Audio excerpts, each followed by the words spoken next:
Hello, it's March 24th of the 365 workout, and we're picking up at 1 Samuel chapter 17, verse 28. Now Eliab, his oldest brother, heard when he spoke to the men, and Eliab's anger was aroused against David. And he said, "Why did you come down here? And with whom have you left those few sheep in the wilderness? I know your pride and the insolence of your heart, for you have come down to see the battle." And David said, "What have I done now? Is there not a cause?" Then he turned from him toward another and said the same thing. And these people answered him as the first ones did. Now when the words which David spoke were heard, they reported them to Saul, and he sent for him. Then David said to Saul, "Let no man's heart fail because of him. Your servant will go and fight with this Philistine." And Saul said to David, "You are not able to go against this Philistine to fight with him, for you are a youth, and he a man of war from his youth." But David said to Saul, "Your servant used to keep his father's sheep, and when a lion or a bear came and took a lamb out of the flock, I went after it and struck it, and delivered the lamb from its mouth. And when it arose against me, I caught it by its beard and struck and killed it. Your servant has killed both lion and bear, and this uncircumcised Philistine will be like one of them, seeing he has defied the armies of the living God." Moreover, David said, "The Lord who delivered me from the paw of the lion and the paw of the bear, he will deliver me from the hand of this Philistine." And Saul said to David, "Go, and the Lord be with you." So Saul clothed David with his armor, and he put a bronze helmet on his head. He also clothed him with a coat of mail. David fastened his sword to his armor and tried to walk, for he had not tested them. And David said to Saul, "I cannot walk with these, for I have not tested them." So David took them off. Then he took his staff in his hand, and he chose for himself 5 smooth stones from the brook, and put them in a shepherd's bag, in a pouch which he had, and his sling was in his hand, and he drew near to the Philistine. So the Philistine came down and began drawing near to David, and the man who bore the shield went before him. And when the Philistine looked about and saw David, he disdained him, for he was only a youth, ruddy and good-looking. So the Philistine said to David, "Am I a dog that you come to me with sticks?" And the Philistine cursed David by his gods. And the Philistine said to David, "Come to me, and I will give your flesh to the birds of the air and to the beasts of the field." Then David said to the Philistine, "You come to me with a sword and with a spear and with a javelin, but I come to you in the name of the Lord of hosts, the God of the armies of Israel, whom you have defiled. This day the Lord will deliver you into my hand, and I will strike you and take your head from you. And this day I will give the carcasses of the camp of the Philistines to the birds of the air and the wild beasts of the earth, that all the earth may know that there is a God in Israel. Then all the assembly shall know that the Lord does not save with sword and spear, for the battle is the Lord's, and he will give you into our hands." So it was, when the Philistine arose and came and drew near to meet David, that David hurried and ran toward the army to meet the Philistine. Then David put his hand in his bag and took out a stone, and he slung it and struck the Philistine in his forehead, so that the stone sank into his forehead, and he fell on his face to the earth. So David prevailed over the Philistine with a sling and a stone, and struck the Philistine and killed him. But there was no sword in David's hand. Therefore David ran and stood over the Philistine, took his sword, and drew it out of his sheath, and killed him, and cut off his head with it. When the Philistines saw that their champion was dead, they fled. Now the men of Israel and Judah arose and shouted, and pursued the Philistines as far as the entrance of the valley and to the gates of Ekron. And the wounded of the Philistines fell along the road to Shaaraim, even as far as Gath and Ekron. Then the children of Israel returned from chasing the Philistines, and they plundered their tents. And David took the head of the Philistine and brought it to Jerusalem, but he put his armor in his tent. When Saul saw David going out against the Philistine, he said to Abner, the commander of the army, "Abner, whose son is this youth?" And Abner said, "As your soul lives, O king, I do not know." So the king said, "Inquire whose son this young man is." Then as David returned from the slaughter of the Philistines, Abner took him and brought him before Saul, with the head of the Philistine in his hand. And Saul said to him, "Whose son are you, young man?" So David answered, "I am the son of your servant Jesse, the Bethlehemite." Chapter 18. Now when he had finished speaking to Saul, the soul of Jonathan was knit to the soul of David, and Jonathan loved him as his own soul. Saul took him that day, and would not let him go home to his father's house any more. Then Jonathan and David made a covenant, because he loved him as his own soul. And Jonathan took off the robe that was on him and gave it to David, with his armor, even to his sword and his bow and his belt. So David went out wherever Saul sent him, and behaved wisely, and Saul set him over the men of war. And he was accepted in the sight of all the people, also in the sight of Saul's servants. Now it had happened as they were coming home, when David was returning from the slaughter of the Philistine, that the woman had come out of all the cities of Israel, singing and dancing to meet the king Saul, with tambourines, with joy, and with musical instruments. So the woman sang as they danced, and said, "Saul has slain his thousands, and David his 10,000s. Then Saul was very angry, and the saying displeased him. And he said, "They have ascribed to David 10,000s, and to me they have ascribed only thousands. Now what more can he have but the kingdom?" So Saul eyed David from that day forward.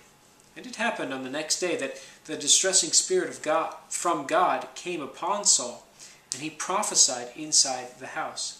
So David played music with his hand, as at the other times. But there was a spear in Saul's hand, and Saul cast the spear, for he said, "I will pin David to the wall." But David escaped from his presence twice. Now Saul was afraid of David, because the Lord was with him, but had departed from Saul. Therefore Saul removed him from his presence, and made him his captain over 1,000. And he went out and came in before the people. And David behaved wisely in all his ways, and the Lord was with him. Therefore when Saul saw that he behaved very wisely, he was afraid of him. But all Israel and Judah loved David, because he went out and came in before them. Then Saul said to David, "Here is my older daughter, Merab. I will give her to you as wife. Only be valiant for me, and fight the Lord's battles." For Saul thought, "Let my hand not be against him, but let the hand of the Philistines be against him." So David said to Saul, "Who am I, and what is my life or my father's family in Israel, that I should be the son-in-law to the king?" But it happened at the time when Merab, Saul's daughter, should have been given to David, that she was given to Adriel, the Mahalothite, as a wife. Now Michal, Saul's daughter, loved David, and they told Saul, and the thing pleased him. So Saul said, "I will give her to him, that she may be a snare to him, and that the hand of the Philistines may be against him." Therefore Saul said to David a second time, "You shall be my son-in-law today." And Saul commanded his servants, "Communicate with David secretly, and say, 'Look, the king has delight in you, and all his servants love you. Now therefore become the king's son-in-law.'" So Saul's servants spoke those words in the hearing of David. And David said, "Does it seem to you a light thing to be a king's son-in-law, seeing I am a poor and lightly esteemed man?" And the servants of Saul told him, saying, "In this manner David spoke." Then Saul said, "Thus you shall say to David, the king does not require any dowry, but 100 foreskins of the Philistines, to take vengeance on the king's enemies." But Saul thought to make David fall by the hand of the Philistines. So when his servants told David these words, it pleased David well to become the king's son-in-law. Now the days had not expired. Therefore David arose and went, he and his men, and killed 200 men of the Philistines. And David brought their foreskins, and they gave them in full count to the king, that he might become the king's son-in-law. Then Saul gave him Michal, his daughter as a wife. Thus Saul saw and knew that the Lord was with David, and that Michal, Saul's daughter, loved him. And Saul was still more afraid of David. So Saul became David's enemy continually. But the princes of the Philistines went out to war. And so it was, whenever they went out, that David behaved more wisely than all the servants of Saul, so that his name became highly esteemed. Chapter 19. Now Saul spoke to Jonathan his son, and to all his servants, that they should kill David. But Jonathan, Saul's son, delighted greatly in David. So Jonathan told David, saying, My father Saul seeks to kill you. Therefore please be on your guard until morning, and stay in a secret place and hide. And I will go out and stand beside my father in the field where you are, and I will speak with my father about you. Then what I observe I will tell you. Thus Jonathan spoke well of David to Saul his father, and said to him, Let not the king sin against his servant, against David, because he has not sinned against you, and because his works have been very good toward you. For he took his life in his hands, and killed the Philistine, and the Lord brought about a great deliverance for all Israel. You saw it and rejoiced. Why then will you sin against innocent blood, to kill David without a cause? So Saul heeded the voice of Jonathan, and Saul swore, As the Lord lives, he shall not be killed. Then Jonathan called David, and Jonathan told him all these things. So Jonathan brought David to Saul, and he was in his presence as in times past. And there was war again, and David went out and fought with the Philistines, and struck them with a mighty blow, and they fled from him. Now the distressing spirit from the Lord came upon Saul, as he sat in his house with his spear in his hand, and David was playing music with his hand. Then Saul sought to pin David to the wall with the spear, but he slipped away from Saul's presence, and he drove the spear into the wall. So David fled and escaped that night. Saul also sent messengers to David's house to watch him and to kill him in the morning. And Michal, David's wife, told him, saying, If you do not save your life tonight, tomorrow you will be killed. So Michal let David down through a window, and he went and fled and escaped. And Michal took an image and laid it in the bed, and put a cover of goat's hair for his head, and covered it with clothes. So when Saul sent messengers to take David, she said, He is sick. Then Saul sent the messengers back to see David, saying, Bring him up to me in bed, that I may kill him. When the messengers had come in, there was the image in the bed, with a cover of goat's hair for his head. Then Saul said to Michal, Why have you deceived me like this, and sent my enemy away, so that he has escaped? And Michal answered Saul, He said to me, Let me go. Why should I kill you? So David fled and escaped, and went to Samuel at Ramah, and told him all that Saul had done to him. And he and Samuel went and stayed in Naioth. Now it was told Saul, saying, Take note, David is at Naioth in Ramah. Then Saul sent messengers to take David. And when they saw the group of prophets prophesying, and Samuel standing as the leader of them, the Spirit of God came upon the messengers of Saul, and they also prophesied. And when Saul was told, he sent other messengers, and they prophesied likewise. Then Saul sent messengers again the third time, and they prophesied also. Then he also went to Ramah, and came to the great well that is in Sechu. So he asked and said, Where are Samuel and David? And someone said, Indeed, they are at Naioth in Ramah.